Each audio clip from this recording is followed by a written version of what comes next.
One of my favorite things that I did in Tucson was probably hiking. COVID hit and everything in Tucson shut down, but thankfully the governor was like, all the hikes are still open.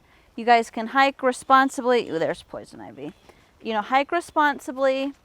Be socially distant when you're hiking, and that's fine. Getting told essentially you have to stay home for who knows how long, I was like, I'm going to go crazy, and it is not going to be good.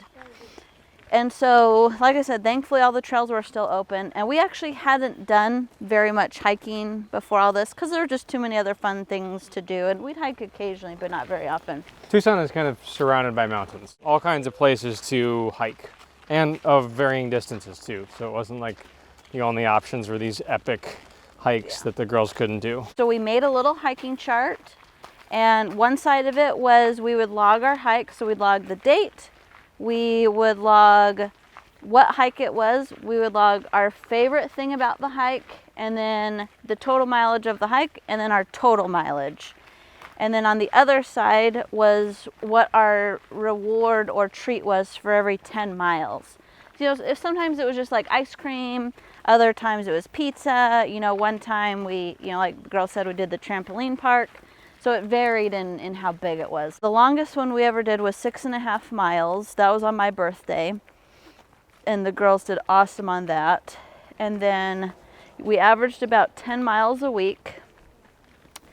And yeah, so sometimes it would range from, just a short little 1 mile hike. Sometimes we'd do closer to 4 miles. And, we'd do beautiful desert hikes. We'd go to the wetlands. We'd go to the mountains. And so just lots of different places, which was awesome. Since COVID started, we've been at least hiking, and we hit 100 miles in Tucson. You hiked 100 miles. In Tucson. How old are you? I am almost 7. Wait a minute. That is not an exaggeration. They kept track every day. They write down exactly how far they went. 100 miles and you're 7 years old. I'm almost, I said. My favorite hike in Tucson or here? Tucson. My favorite hike was probably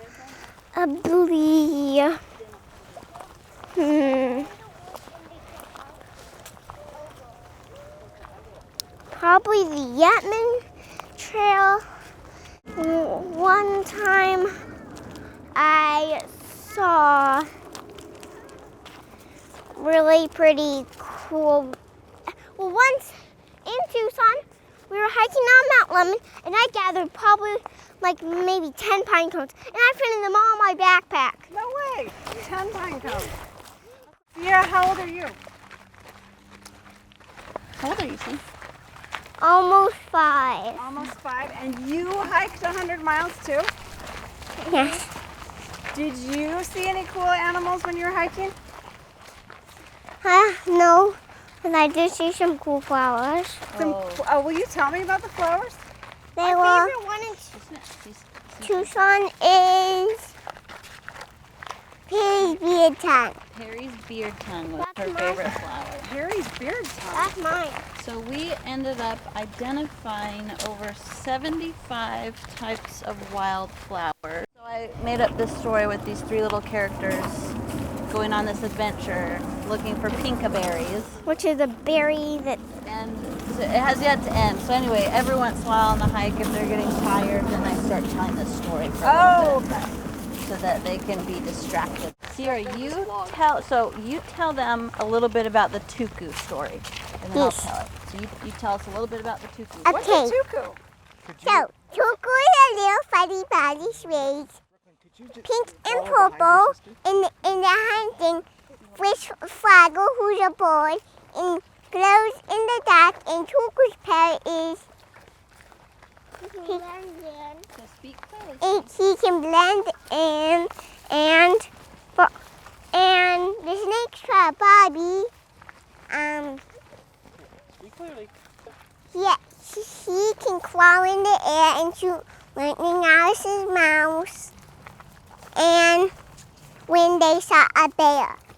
We're just doing little bits at a time, and I mean, if you had asked me, I would have said, no way could a 6.5-year-old and a 4.5-year-old do 100 miles. I think it's just a great example of how much we underestimate ourselves and our kids, how far what they can actually do. Just kind of focusing on reasons to succeed instead of reasons to fail. That way? Well, let's go this way.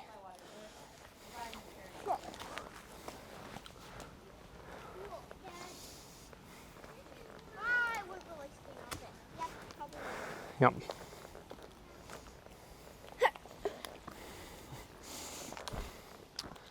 Okay, watch out, kids. What's that?